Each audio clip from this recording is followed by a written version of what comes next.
नमो अरिहन्ताणम् नमो सिद्धाणम् नमो आयर्याणम् नमो वज्रायाणम् नमो लोये सवसाहुम्। हाँ, मंगलाचरण कौन करेगा? दीदी हम कहिए। कश्मीर में हम कहिए सुनीता जी। सुनीता। हाँ सुनीता। हाँ करें। शिव उपाय करते प्रथम कारण मंगल रूप विघ्न विनाशक सुख करण नमो शुद्ध शिव भो नमो शुद्ध शिव भो। बहुत सुंदर मंगलाचरण आपने किया। सुबह मंगल प्रभात की मंगल बेला है और हमारी चर्चा मोक्ष मार्ग प्रकाश द्वि शास्त्र का अंतिम जो अध्याय है, 9वां अधिकार, और उसमें मोक्ष मार्ग का जो स्वरूप पंडित साहब ने बताया है, उनमें पंडित साहब बहुत अधिक स्पष्टता से मोक्ष मार्ग वास्तव में किसे कहते हैं, मोक्ष मार्ग का स्वरूप कैसा होता है, तत्वार्थ श्रद्धा नाम लक्षण जो बताया, उसकी चर्चा जो चल रही है, उसमें भी पंडित साहब बहुत तर्क युक्ति से बात करते हुए एक एक चीज को स्पष्टता से समझाते हैं।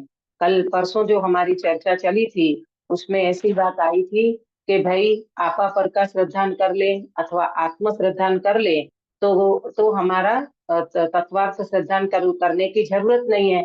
हम पर से भिन्न आत्मा का श्रद्धान कर लें और हम आत्मा का श्रद्धान कर ले तो हो गया ना। आखिर तो आत्मा का ही तो श्रद्धान करना है। फिर हमें आश्रवादी 5 पर्याय जो विशेष रूप से बताई, आश्रव, बंध, संवर, निर्जरा, मोक्ष, इनका श्रद्धान करने की क्या जरूरत है? माने इनको जानने की समझने की क्या जरूरत है? हम तो स्व पर से भिन्न आत्मा का श्रद्धान कर ले। आत्मा का श्रद्धान करने से हमारा मोक्ष मार्ग हो जाएगा। तो पंडित जी ने बोला कि नहीं भैया, ऐसा नहीं होता। उसमें हमने बताया ना, रहित और सहित वाली जो बात करी थी कि आश्रवादी से, अगर तू आश्रवादी से रहित मानता है तो तू मोक्ष के श्रद्धान बिना किस प्रयोजन के अर्थ ऐसा उपाय करता है? तू अगर पर से भिन्न तो मानता है, तो फिर तेरा पर से भिन्न मानने का मतलब क्या है? तू क्या करना चाहता है? अगर तू मोक्ष का प्रयोजन है, मोक्ष के श्रद्धान बिना किस प्रयोजन से तू ये उपाय करता है? तुझे कुछ न कुछ प्रयोजन तो होगा ना। और वो तुझे मोक्ष का ही प्रयोजन इसलिए होगा क्योंकि पर से तो तू भिन्न मानता है और अपना श्रद्धान करना चाहता है। तो अपना श्रद्धान करने का मतलब ये है कि तेरा कुछ न कुछ अंदर में प्रयोजन है और वो मोक्ष का प्रयोजन है, इसलिए तू उपाय करता है। तो उपाय होता है संवर निर्जरा से। तो संवर निर्जरा तू क्यों प्रकट करना चाहता है? क्योंकि संवर निर्जरा आश्रव बंध के अभाव से होता है। तो संवर निर्जरा ये उपाय है, मोक्ष का मार्ग है। ये भी तेरी संवर निर्जरा के बिना काम नहीं बनेगा। और फिर पंडित जी ने बताया आश्रव बंध के श्रद्धान बिना पूर्व अवस्था का तूने त्याग क्यों किया? तो मिथ्यात्व में क्यों रहना चाहता था? तू पर से भिन्न होना क्यों चाहता था? पर से भिन्न का मतलब मिथ्यात्व से, पर द्रव्य से, पर द्रव्य के भावों से, विभाव भावों से, इनसे भिन्न होना। तो ये तू क्यों चाहता? इसीलिए आश्रव और बंध ये भी वास्तव में हे है, छोड़ने योग्य है। ये तेरा सारा का सारा सातों तत्वों का श्रद्धान आए बिना मोक्ष मार्ग नहीं होता। इसका मतलब तत्वार्थ श्रद्धान हुए बिना आपा पर का श्रद्धान अकेला नहीं होता, अकेला आत्मा का श्रद्धान भी नहीं होता। ये सारे के सारे श्रद्धान तत्वार्थ श्रद्धानम लक्षण से बनता है, यानी सातों तत्वों के श्रद्धान से बनता है। फिर पंडित जी ने कहा अगर तू आश्रवादी सहित मानता है तो सातों तत्व आ गए, क्योंकि आश्रव, बंध, संवर, निर्जरा और मोक्ष, ये सातों तत्व सहित अगर तू कहता है तो फिर उसमें आपा पर का श्रद्धान, आत्मा का श्रद्धान, सातों तत्वों का श्रद्धान, ये सब कुछ आ जाएगा। परंतु अकेला तू आत्मा का श्रद्धान कहेगा तो ये बात बनने वाली नहीं है। उसके लिए जो 3 बातें जो बताई थी मैंने पिछले सेशन में, कि आश्रवादी की श्रद्धा बिना, पेज नंबर है 324, ऊपर का दूसरा पैराग्राफ है पहला। उसमें ये बताया कि आत्मा जो है ना, आत्मा वो शुद्धाशुद्ध पर्याय का पिंड है। आया था शुद्ध और अशुद्ध पर्याय सहित है। उसमें 3 बातें बताई थी। पहली बात क्या बताई थी उसमें 3 प्रकार की बात में? सुनीता जी, पहली बात क्या बताई थी? आपने नोट किया है?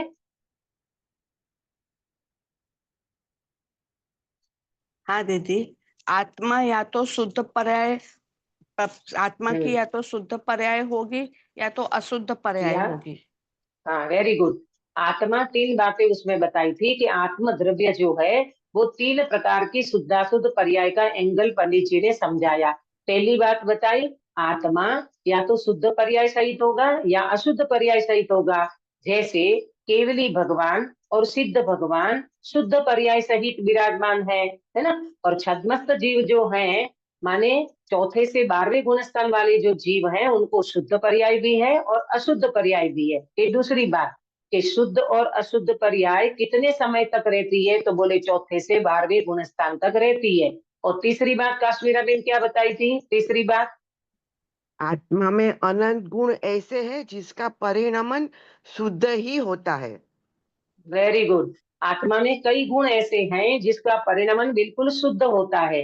जैसे अस्तित्व, वस्तुत्व, ये जो सामान्य गुण है, और विशेष गुण में अमूर्तत्व गुण जो है उनका भी शुद्ध परिणमन त्रिकाल रहता है। कुछ गुण में तो गुरुदेव श्री 21 गुण लेते हैं, उसमें मैक्सिमम मैक्सिमम क्या, मिनिमम 3 गुण ऐसे हैं जो ज्ञान, दर्शन और चारित्र, इसका अशुद्ध परिणमन चलता है। और ये अशुद्ध परिणमन से ही मोक्ष मार्ग रुका हुआ है। क्यों? मिथ्या दर्शन, मिथ्या ज्ञान और मिथ्या चारित्र, ये हमारा विपरीत मोक्ष मार्ग है, ये हमारा मिथ्या मोक्ष मार्ग है। और सम्यक दर्शन, सम्यक ज्ञान और सम्यक चारित्र, इससे हमारा मोक्ष मार्ग प्रशस्त होता है, शुरू होता है। तो पंडित जी कहते हैं भैया, आत्मा जो है, द्रव्य जो है, बिना पर्याय का नहीं होता। एग्जाम्पल दिया था, सोना आपको कोई ना कोई आकार में मिलेगा। आप ये कहो कि हमें सोना तो चाहिए पर आकार प्रकार नहीं चाहिए, तो ऐसा नहीं होगा। वो कोई चेन में मिलेगा, वो कोई आपको बुट्टी में मिलेगा, अंगूठी में मिलेगा, उसका कोई ना कोई आकार अवश्य होता है। इसी तरह आत्मा भी कोई ना कोई पर्याय में मिलेगा। बिना पर्याय का आत्मा कभी नहीं होता। निगोद से लेकर के सिद्धों तक के जीवों में बिना पर्याय का कोई द्रव्य होता नहीं है। देखो यहाँ दृष्टांत दिया, जैसे तंतु अवलोकन बिना पट का अवलोकन नहीं होता। क्या बताया? तंतु अवलोकन बिना पट का अवलोकन नहीं होता। तंतु माने धागा, धागा और पट माने वस्त्र, पट माने कपड़ा। देखो जैसे ये मेरा रुमाल है, तो ये रुमाल में आपको क्या दिखाई देता है? ये बिना धागे का है कि धागे सहित का है? प्रेमलता जी, ये जो रुमाल है इसमें तंतु माने धागा है कि बिना धागे से बना है? धागे से बना है प्रमिला जी, नहीं है शायद। हाँ गिरीश भाई, आपका क्या कहना है? धागा तो मूड है। है, बिना धागे से तो कोई पट बनता नहीं, वस्त्र बनता नहीं है। तो पंडित जी का कहना है जैसे बिना तंतु के वस्त्र नहीं बनता, ऐसे बिना बिना पर्याय के आत्मा नहीं होता। आत्मा पर्याय सहित ही होता है, चाहे वो शुद्ध पर्याय सहित हो, चाहे वो अशुद्ध पर्याय सहित हो। इसी प्रकार शुद्ध अशुद्ध पर्याय पहचाने बिना आत्म द्रव्य का श्रद्धा नहीं होता।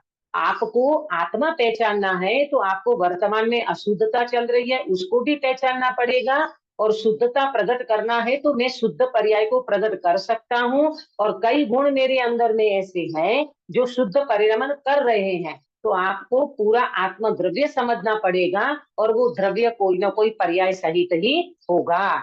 उस शुद्ध अशुद्ध अवस्था की पहचान आश्रयवादी के पहचान से होती है। देखो, हमें मोक्ष मार्ग प्रशस्त करना है ना, हम कोई अनादि से तो सिद्ध है नहीं।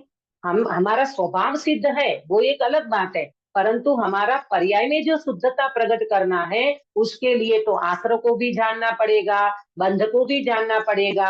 हमें मोक्ष मार्ग प्रकट करना है तो संवर निर्जरा को भी जानना पड़ेगा।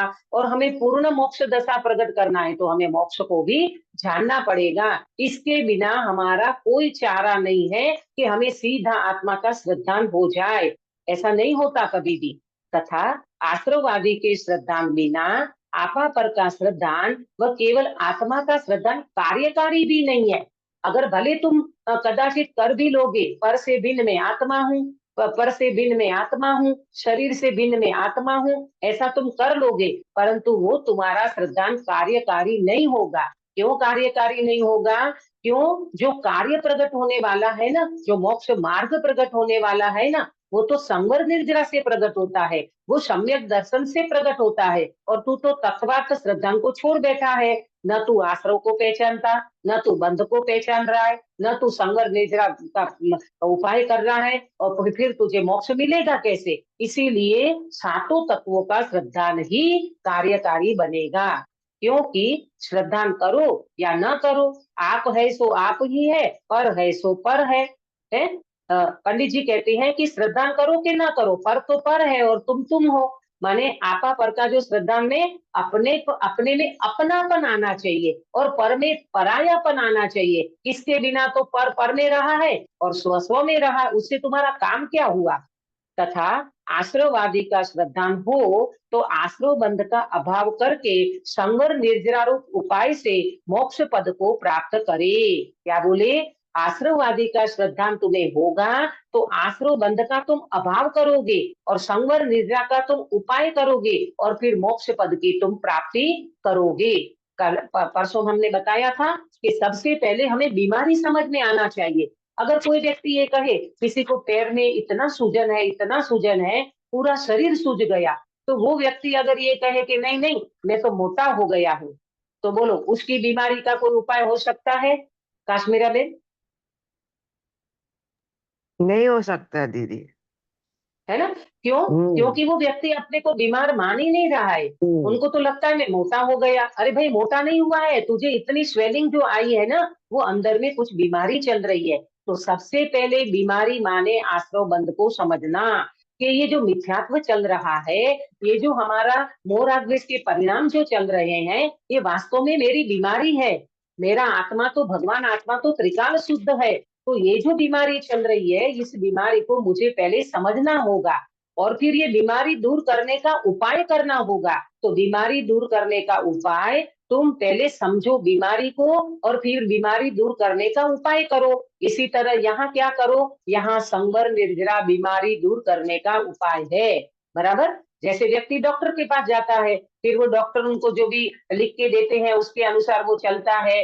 वैद्य जी के पास गया होगा तो वैद्य जी के अनुसार चलेगा, उसका पथ्य पालेगा, कुपथ्य का त्याग करेगा, है ना, समय पे दवाई लेगा, औषधि लेगा, ये सब करेगा। तो वो करते हुए वो उपाय कर रहा है। फिर जब वो पूर्ण स्वस्थ हो जाएगा तब वो व्यक्ति अपना क्या बोलते उपाय को छोड़ देगा, फिर वो कुछ नहीं करेगा, माने वो पूर्ण स्वस्थ हो गया, फिर दवाई लेने की जरूरत नहीं है। पूर्ण स्वस्थता का मतलब क्या हुआ? तत्वों के अनुसार अंकित भैया, पूर्ण स्वस्थता माने क्या? देखो, बीमारी में लिया आश्रव बंध, उपाय में लिया संवर निर्जरा और पूर्ण स्वस्थता में क्या लेना अंकित भैया?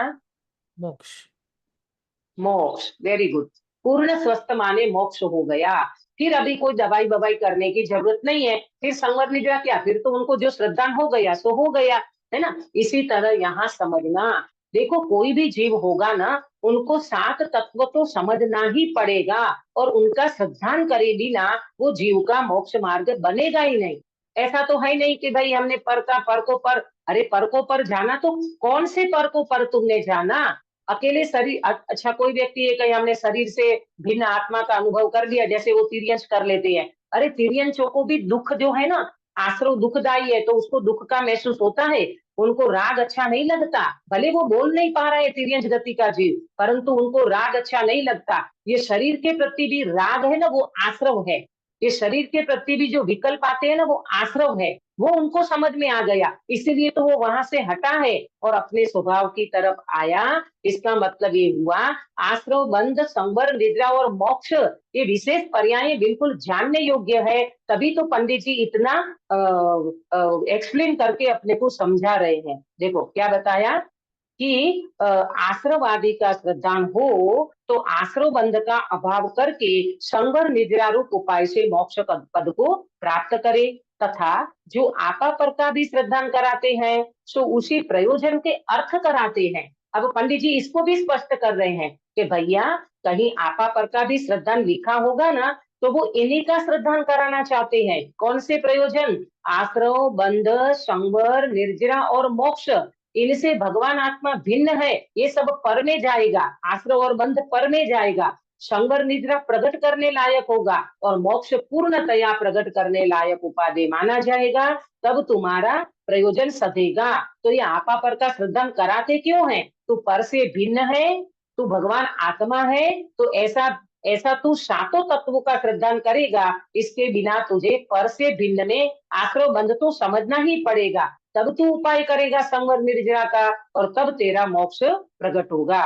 इसलिए आश्रवादी के श्रद्धान सहित आपा पर का जानना, वो आपका जानना कार्यकारी है।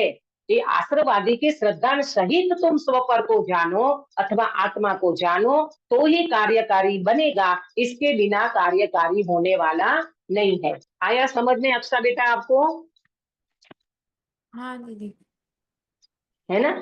एकदम स्पष्टता से पंडित जी अपने को क्लियर कर रहे हैं। अब देखो प्रश्न है यहाँ प्रश्न है कि ऐसा है तो शास्त्र में आपा पर के श्रद्धान को अथवा केवल आत्मा के श्रद्धान ही को सम्यक कहा अथवा कार्यकारी कहा, तथा नव तत्व की संतति छोड़कर हमारे एक आत्मा ही हो ऐसा कहा, सो किस प्रकार कहा?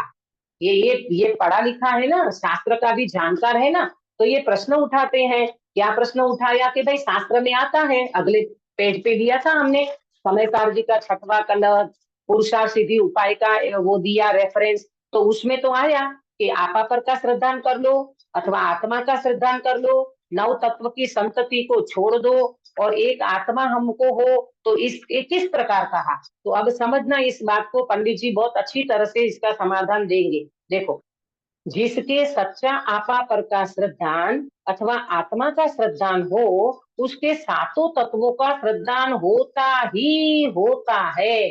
कितने जोर से, कितने दृढ़ता से पंडित जी कह रहे हैं मालूम? वो ये कहते हैं किसी को आपा पर का श्रद्धान हुआ अथवा आत्मा का श्रद्धान हुआ तो अकेला आत्मा का श्रद्धान नहीं हो जाता, वहां पर में ये सारी चीजें आती है, 7 तत्व आएंगे ही आएंगे, इसके बिना काम बनने वाला नहीं है। और ये जो कह रहे हैं ना नव तत्व की संतति, यहाँ संतति माने उनके विकल्प को छोड़ना, संतति का मतलब विकल्प छोड़ने की बात कही है, वहां नव तत्व को छोड़ने की बात ऐसी नहीं कही, उनका विकल्प छोड़ना। नव तत्व का अभेद श्रद्धान होता है तब सम्यक दर्शन होता है, तो नव तत्व के विकल्प में रुकना नहीं है। कोई व्यक्ति बंध के विकल्प में रुक जाए, कोई व्यक्ति आश्रव के विकल्प में रुक जाए, कोई व्यक्ति संवर के विकल्प में रुक जाए, तो पंडित जी कहते हैं नव तत्व की संतति को छोड़ना माने विकल्प को छोड़ना। तो फिर क्या हुआ? मतलब कि नव तत्व जो है, 7 तत्व जो है, उनका अभेद रूप से अनुभव करना, वहां कोई भेद ना दिखे, वहां कोई विकल्प न होवे और अकेली आत्मा का अनुभव करना, ये पंडित जी का कहना होता है। देखो, तथा जिसके सच्चा 7 तत्वों का श्रद्धान हो, उसके आपा पर का व आत्मा का श्रद्धान होता ही होता है। कितने जोर से पंडित जी दृढ़ता से बात कर रहे हैं, वो इसीलिए कर रहे हैं भैया, तुम अकेले आपा पर में अटक मत जाना, अकेले आत्मा का श्रद्धान होता ही नहीं है, अकेले स्वपर का श्रद्धान इस तरह से नहीं होता। तुम अगर स्वपर के श्रद्धान में 7 तत्व को अगर नहीं समझा तो तुम्हारा तत्वार्थ श्रद्धान होने वाला नहीं है। ऐसा परस्पर अविनाभावीपना, अविनाभावीपना समझते हो? अविनाभावीपना एक के बिना दूसरे का नहीं होना। जैसे एग्जाम्पल, मिठास के बिना शक्कर का नहीं होना, शक्कर के बिना मिठास का नहीं होना। इसी तरह 7 तत्व के बिना आत्मा का श्रद्धान नहीं होना और आत्मा का श्रद्धान है तो 7 तत्वों के बिना नहीं होना। ऐसा अविनाभावी जानकर आपा पर के श्रद्धान को अथवा आत्म श्रद्धान ही को सम्यक कहा है। वहां जो आपा पर के श्रद्धान को अथवा आत्म श्रद्धान को सम्यक कहा, वहां अविनाभावी है कि तुम्हें तत्वार्थ श्रद्धान होगा तो ही तुम आपा पर का श्रद्धान कर पाओगे और आपा पर का श्रद्धान होगा तो ही तुम्हें आत्मा का श्रद्धान होगा। ये अविनाभावी होता है।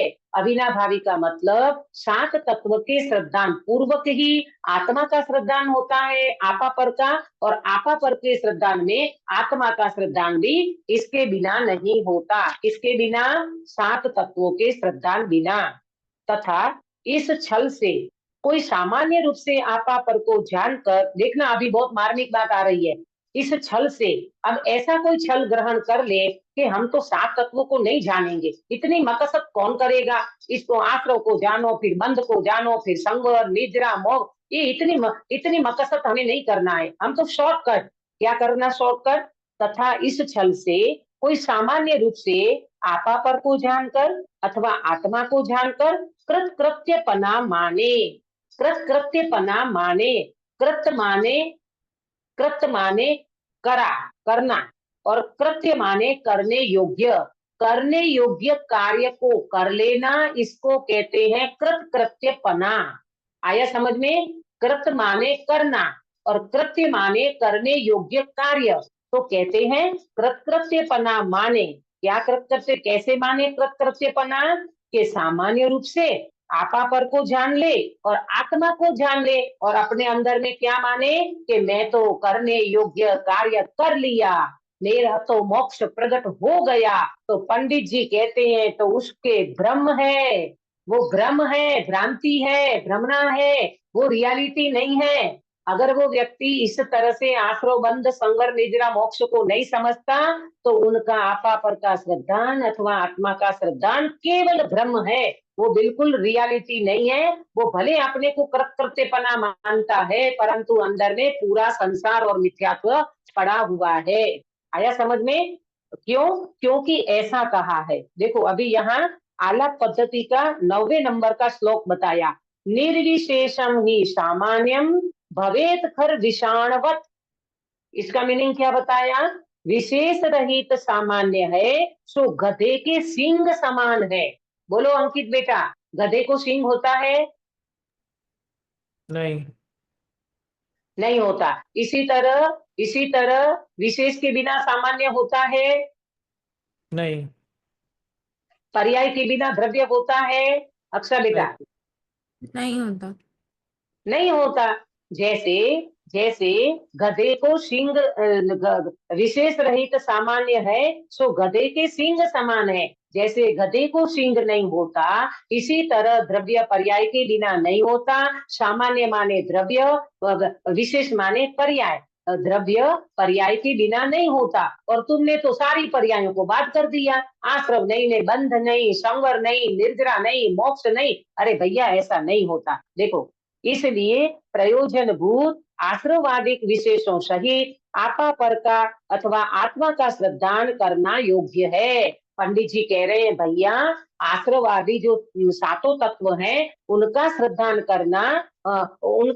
करना तब तुम्हारा आपा पर का माने स्व पर का और आत्मा का श्रद्धान करना योग्य रहेगा। अथवा सातों तत्वार्थों के श्रद्धान से रागादिक मिटाने के अर्थ पर द्रव्यों को भिन्न भाता है, वह अपने आत्मा ही को भाता है, उसके प्रयोजन की सिद्धि होती है।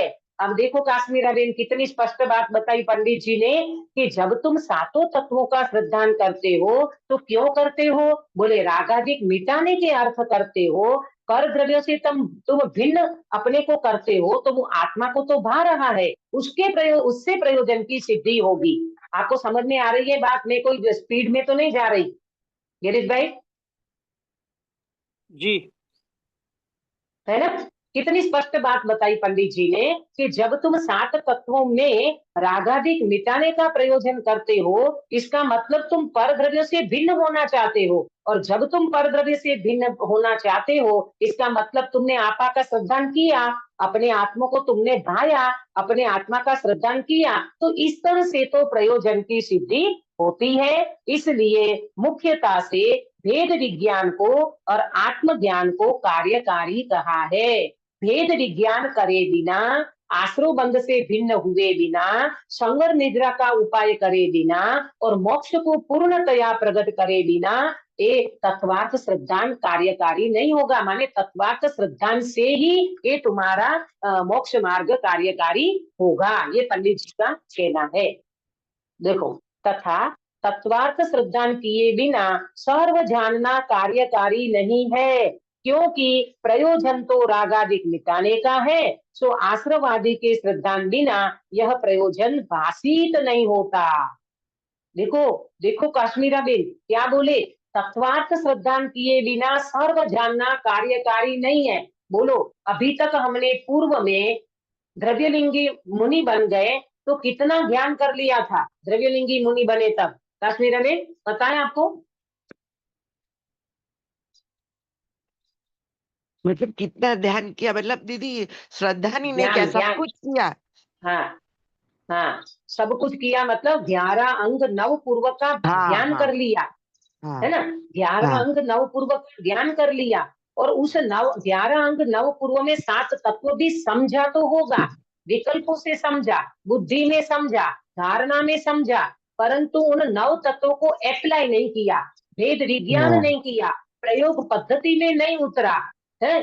तो कहते हैं पंडित जी कि इससे तुम्हारा जानकारी से कुछ नहीं होगा, नॉलेज से कुछ नहीं होगा। तुम कितना भी पढ़ लो, कितना भी 11 अंग 9 पूर्व का पाठी बन जाओ, उससे कुछ नहीं होता। इसी तरह तुम 7 तत्वों को रट लो, पढ़ लो, परिभाषा और डिटेल कर लो, पीएचडी कर लो, दुनिया को समझा दो, उससे कोई काम बनने वाला नहीं है। क्योंकि प्रयोजन तो रागादिक मिटाने का है। प्रयोजन क्या है प्रेमलता जी? हमारा प्रयोजन क्या है 7 तत्वों को जानने का? रागादि मिटाने का है। हाँ, रागादि मिटाना है भैया, हमारी दीदी, बीमारी दूर करना है। हाँ तो एक वजह से आपने कहा था ना कि अगर 6 ऑप्शन नहीं है तो सिर्फ हाँ, आत्मा का निर्णय बस कर लो, तत्व का निर्णय बस कर लो, तो उसमें 7 तत्व का फिर जैसे मतलब तो सातों समझना। तत्वों का निर्णय होगा ना प्रेमलता जी। जो हमने अच्छा, बोला आपको कि निर्णय कर लो, तो उनमें सातों तत्वों का निर्णय हो जाएगा। फिर आप तिर्यंच गति वाले जीव की बात उठाओगे कि दीदी वो कैसे कर लेते हैं, वो तो शरीर और आत्मा को भिन्न कर लिया, तो आपा पर को भिन्न कर लिया, लेकिन उनके अंदर में वो बेचारा तिर्यंच गति का जीव है, उनको इतना क्षेम का उगाड़ नहीं है, परंतु जो भाव भाषण में उनको सातों तत्व आ जाते हैं। वो बोल नहीं पाता, वो कह नहीं पाता, वो परिभाषा नहीं बता सकता, वो उनका डिटेल नहीं बता सकता, वो तो उनकी गतिजन्य व्यवस्था ऐसी है कि उनको उगाड़ ज्ञान इतना है नहीं, परंतु सातों तत्वों का भाव भाषण होता ही होता है, ये पंडित जी का कहना है। और हम तो मनुष्य हैं, हम तो संगी पंचेंद्रिय हैं, हमारे पास तो विवेक है, तो हम तो उनको डिटेल से समझ ही सकते हैं ना।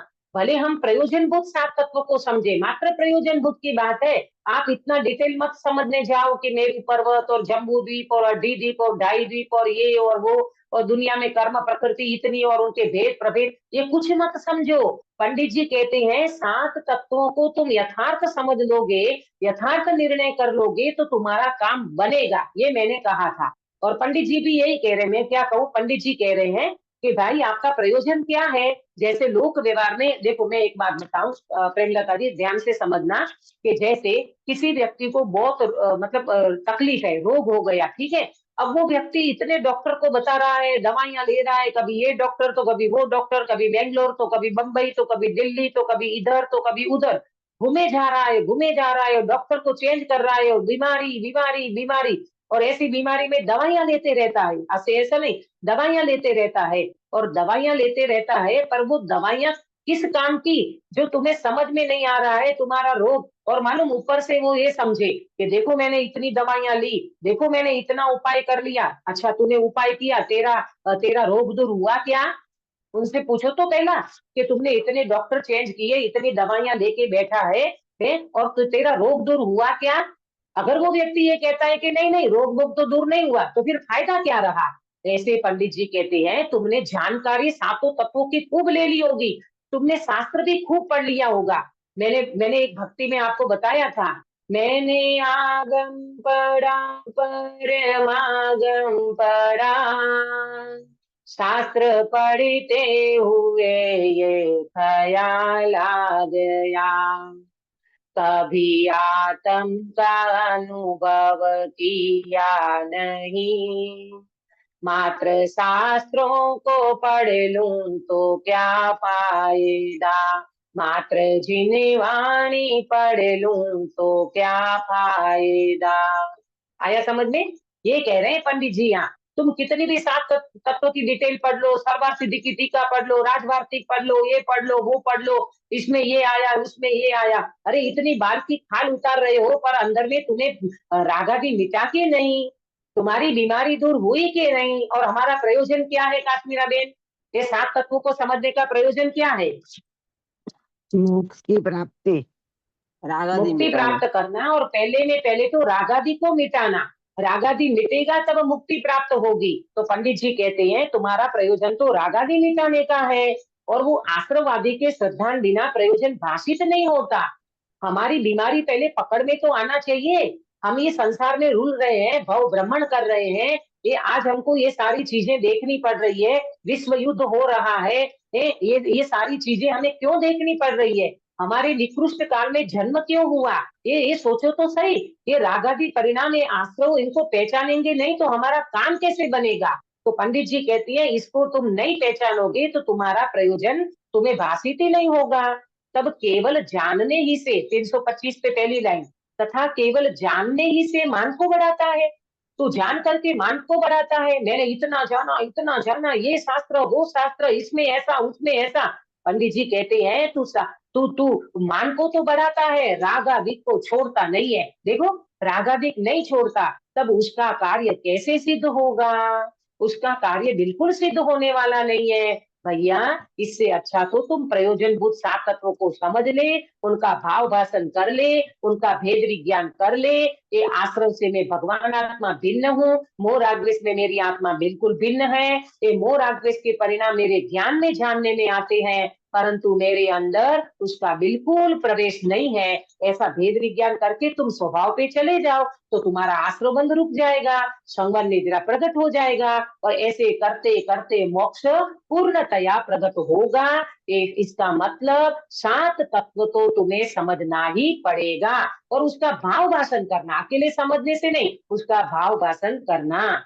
तथा 9 तत्व संतति का छोड़ना कहा है। सो पूर्व में 9 तत्व के विचार में सम्यक दर्शन, विचार से सम्यक दर्शन हुआ, पश्चात निर्विकल्प दशा होने के अर्थ 9 तत्वों के भी विकल्प छोड़ने की चाह की। ये मैंने पहले बताया, 9 तत्व की संतति जब आई थी ना अपने को पढ़ने में, तो पंडित जी का ये कहना है कि 9 तत्व की संतति माने उनके विकल्प को छोड़ना, उनके विचारों को छोड़ देना। विचार जब तक करते रहेंगे तब तक अनुभव नहीं होगा, और अनुभव होगा तो विचार विलय को प्राप्त हो जाएगा।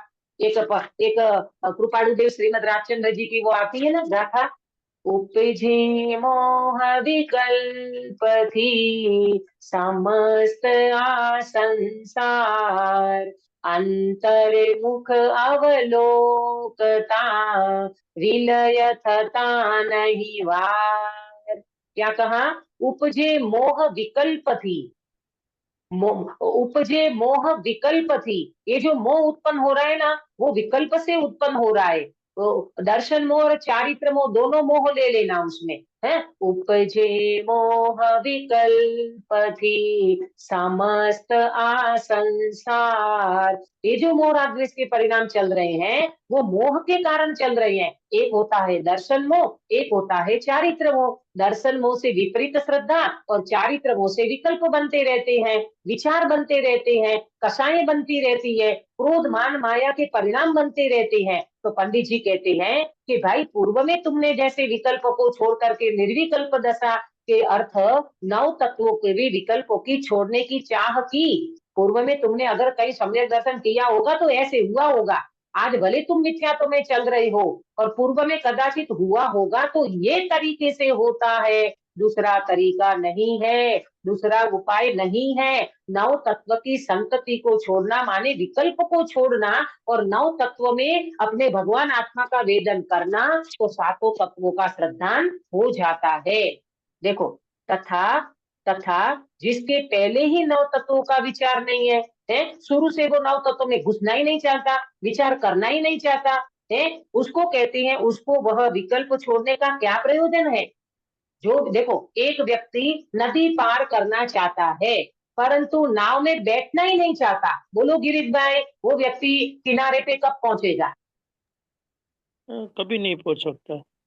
कभी नहीं पहुंचेगा। क्यों नहीं पहुंचेगा? अरे तू बैठ तो सही, तू तो बैठने से पहले कहता है मैं तो किनारे पहुंच गया, मैं तो किनारे पहुंच गया। अरे किनारे कहाँ पहुंचा? तू बैठा ही नहीं है अभी नाव में। इसी तरह जो व्यक्ति पहले विचार ही नहीं करना चाहता नव तत्वों का, वो कहता है नहीं नहीं, विचार क्या करना, मैं तो आत्मा का अनुभव कर लूंगा, पर से भिन्न मैं आत्मा हूँ, बात खत्म। पंडित जी कहते ऐसे तो वो जैसे 7वें अधिकार में आए थे ना, निश्चयाभासी, व्यवहाराभासी, उभयाभासी, इसी तरह तू अब अनुभव का आभास हो जाएगा तेरे को, और क्या होगा। अरे पहले विचार कर, तू कहाँ खड़ा है, कहाँ तू अड़ा है, तू कहाँ लटक रहा है, तू कैसे भटक रहा है, तू अभी वर्तमान में कहाँ अटक रहा है, ये सारी बातों का विचार करना पड़ेगा। ऐसे नहीं मिल जाएगा तेरे को आत्मा। उसको वह विकल्प छोड़ने का क्या प्रयोजन है। अन्य अनेक विकल्प आपके पाए जाते हैं, उन्हीं का त्याग करो। तुम्हें अन्य विकल्प होते हैं ना, उसका त्याग करो पहले। तुम कहता है नहीं नहीं, नौ तत्व के विकल्प होते हैं, विचार होते हैं, जैसे वो निश्चयाभासी नहीं कह रहा था 7वें अधिकार में, निश्चयाभासी भी कह रहा था अरे भगवान, ये राग से भिन्न और इससे भिन्न ये क्या करना, मैं तो वर्तमान में केवल ज्ञानी हूँ, मैं तो वर्तमान में भगवान आत्मा हूँ, ऐसे वो कह रहा था। इसी तरह ये कह रहा है कि नव तत्व का विचार क्यों करना, मैं तो पर से भिन्न भगवान आत्मा हूँ, मैंने तो आत्मा का श्रद्धान कर लिया। तो पंडित जी कहते तुझे ये विचार विकल्प लगते हैं ना, पहले दुनिया भर के विकल्प जो चलते हैं ना, घर गृहस्थी वाले, विषय कसाय वाले, बाल बच्चों वाले, वो धंधे धापे वाले, वो विकल्प को छोड़, पहले इसको तो विकल्प ठहराता है, और वहां तू महंत बनना चाहता है। ऐसी अनीति मोक्ष मार्ग में संभव नहीं है, इसीलिए पहले उन विकल्पों का त्याग करो। इस प्रकार आपा पर के श्रद्धान में और आत्म श्रद्धान में 7 तत्वों के श्रद्धान की सापेक्षता पाई जाती है। सापेक्षता माने अपेक्षा पाई जाती है। जब तुम आपा पर का श्रद्धान करते हो तो एक अपेक्षा है, तुम आत्मा का श्रद्धान करते हो तो वो भी एक अपेक्षा है, तुम 7 तत्वों का श्रद्धान करते हो तो वो भी एक अपेक्षा है। अपेक्षा सहित तुम बात को समझोगे तो बिल्कुल ठीक है। अब मैं बताऊं आपको अपेक्षा में क्या कहना चाहते हैं पंडित जी। पंडित जी ये कहना चाहते हैं कि जैसे किसी व्यक्ति ने 7 तत्व को प्रॉपर समझ लिया, अब वो व्यक्ति 7 तत्व को समझ करके अब वो आपा पर का श्रद्धान करता है। आप अपने में अपनापन, पर में परायापन, तो उनका सच्चा है। क्यों? क्योंकि वो आश्रव को, बंध को, है ना, इनके भेद को, इनका सब कुछ स्वरूप समझ लिया 7 तत्वों का। अब वो प्रैक्टिकल में उतरा। अब वो प्रैक्टिकल जब करता है तब वो शरीर से भिन्न, संयोग, कर्म, कषाय, इन सारी चीजों से भिन्न मैं भगवान आत्मा हूँ, तो वो एक पर में डाल दिया। पर में परायापन, अपने में अपनापन। पर में परायापन माने पर में क्या लेना, शरीर, कर्म, कषाय, ये सब कुछ ले लेना। तो उनमें तो उन्हें परायापन का श्रद्धान किया कि ये पर है, ये मैं नहीं हूँ, और अपने में अपनापन का श्रद्धान किया कि मैं तो ज्ञान स्वभावी चैतन्य आत्मा हूँ। जब ऐसा श्रद्धान कर लिया तो पंडित जी कहते हैं ये सापेक्षता हुई, ये तो तेरी अपेक्षा सही है। फिर कहते हैं मैंने आत्म श्रद्धान कर लिया, तो वो भी सही है। तूने जब पर को छोड़ दिया, पर में पर की प्रतीति कर ली कि ये पर है, ऐसा मान लिया, अपने में अपनापन आ गया, तो तूने आत्म श्रद्धान कर लिया। तो पंडित जी कहते हैं इसी तरह तो तेरी बात सही है, इसलिए तत्वार्थ श्रद्धान सम्यक का लक्षण है। ऐसी सापेक्षता को लिए हुए तू अगर भेद विज्ञान करता है, तत्वों को समझता है, तो तेरा तत्वार्थ श्रद्धान, ये सम्यक दर्शन का लक्षण जो हमने बनाया है, तो तेरा सही है। लेकिन तू एकदम से उड़ी मारता है, एकदम से तू उड़ी मारता है कि नहीं नहीं, मैं तो आपा पर का श्रद्धान कर लूं, मैं तो केवल आत्मा का श्रद्धान कर लूं, तो ऐसा कभी होने वाला नहीं है। कुल मिलाकर के चर्चा से ये निकला, अभी तक की चर्चा से, कि 7 तत्वों के श्रद्धान बिना न आपा पर का श्रद्धान होगा और न आत्मा का श्रद्धान होगा। जब तुम 7 तत्वों का श्रद्धान बिल्कुल अच्छी तरह से करोगे, तब तुम्हें आपा पर का श्रद्धान भी हो जाएगा और आत्मा का श्रद्धान होगा ही होगा। क्यों? हमें 7 तत्वों के विकल्पों में नहीं रोकना है, उनके विचारों में नहीं अटकना है। ये 7 तत्वों को, भेद को छोड़ के अभेद आत्मा की अनुभूति करनी है। परंतु देखो एक एग्जांपल देती हूँ कि कोई व्यक्ति को सामने मौसम्बी और संतरा, ये दो चीज किसी व्यक्ति को मौसम्बी और संतरा ये दो वस्तु है, हमने किसी व्यक्ति को कहा कि बेटा तू संतरा ले आ। हाँ? अब वो व्यक्ति को जब उनकी पहचान ही नहीं है तो वो व्यक्ति क्या करेगा सुनीता जी बताओ? न जानता है मौसम्बी को, न जानता है संतरा को, तो वो व्यक्ति क्या करेगा? ना वो मौसम्बी ला पाएगा, न संतरा ला पाएगा। हाँ, वेरी गुड। न बेचारा मौसम्बी ला पाएगा, न संतरा ला पाएगा। तो पहले उनको आप भेद से बताओगे ना कि देखो बेटा, दिखने में को दोनों एक से भी लगते हैं, संतरा और मौसम्बी में ज्यादा अंतर नहीं समझ आता कई कईयों को, है ना।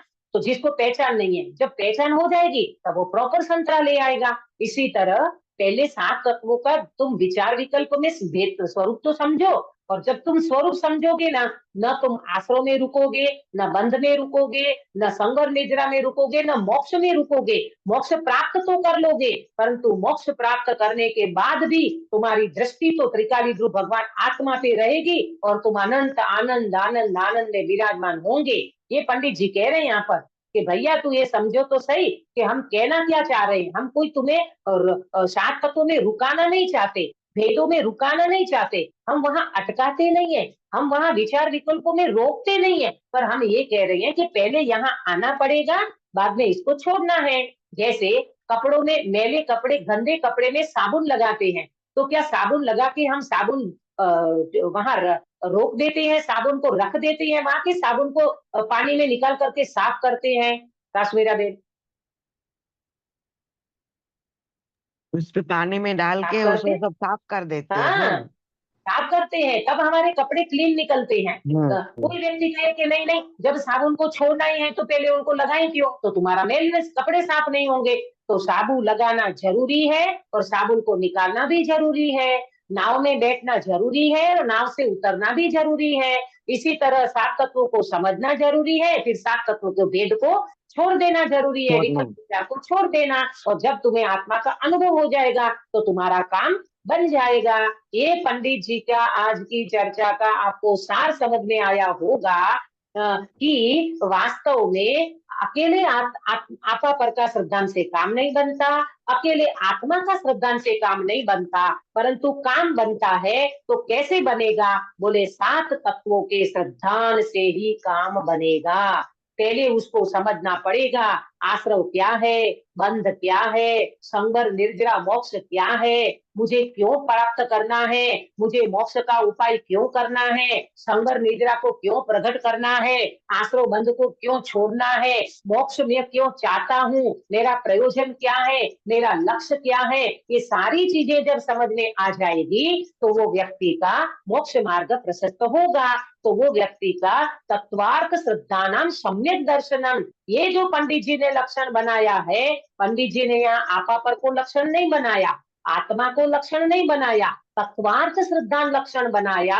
हालांकि 4 लक्षण आते हैं, मैं कल आपको नोट कराऊंगी, 4 लक्षण आते हैं, और 4 लक्षण में तत्वार्थ श्रद्धानाम सम्यक दर्शनम, ये लक्षण को ही सच्चा लक्षण पंडित जी ने बताया है। वो अपने को अभी तक की चर्चा से आपको समझ में आया होगा कि आपा पर को लक्षण क्यों नहीं बनाया, आत्मा को लक्षण क्यों नहीं बनाया, और 7 तत्वों को लक्षण क्यों बनाया। वो इसीलिए बनाया कि पहले 7 तत्वों को समझे बिना कोई भी व्यक्ति मोक्ष का उपाय नहीं कर सकता, मोक्ष को प्रकट नहीं कर सकता, और आश्रव बंध का स्वरूप समझे बिना उसको छोड़ नहीं सकता। मैंने पहले भी आपको एक एग्जाम्पल दिया था, जहर को जहर जानना क्यों जरूरी है।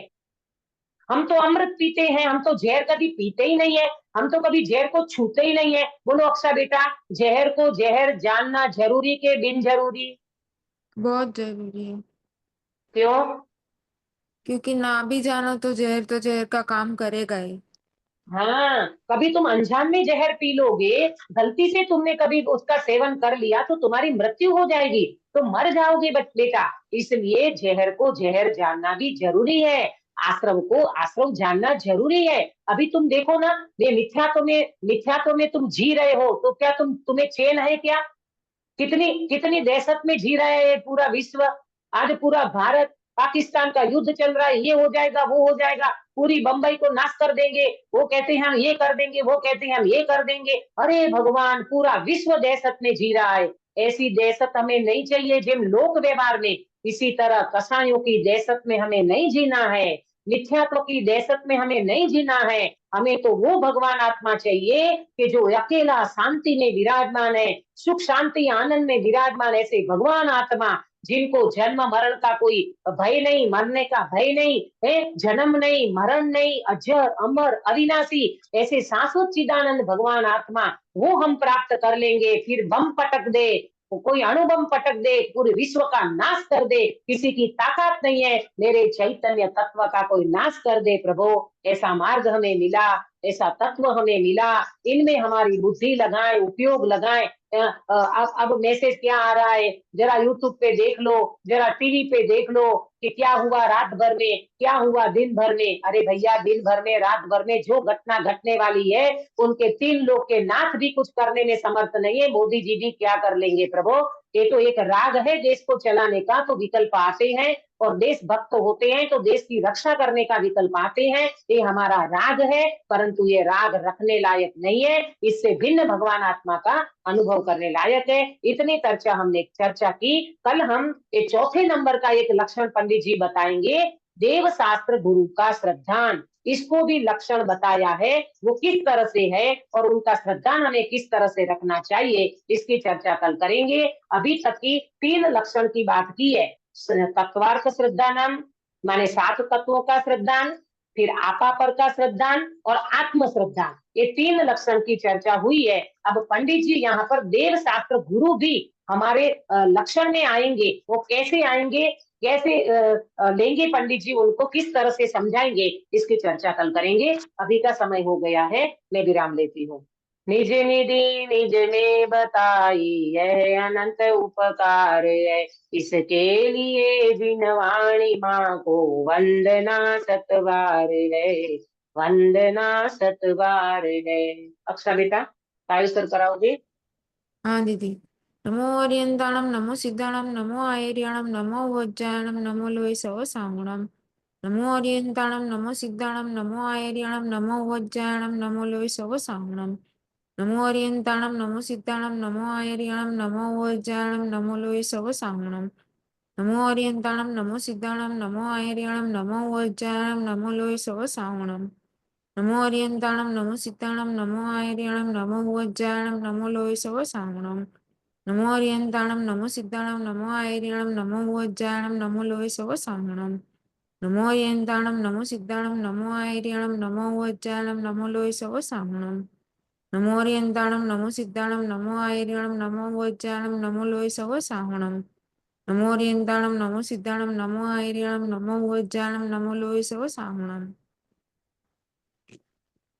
बोलो अंतर्मुख मुद्राधारी सर्वजिनेन्द्र भगवान की जय जय हो। हो। नित्य बोधिनी द्वादशांगी जिनवाणी माता की जय जय जय हो। हो। हो। 3 कम 9 करोड़ सर्वे वितरागी महामुनि राजो की जय हो। जय हो। परम अहिंसामय वितरागी जैन धर्म की जय जय हो। हो। सभी को जय जिनेन्द्र। जय जय जय। जिनेन्द्र।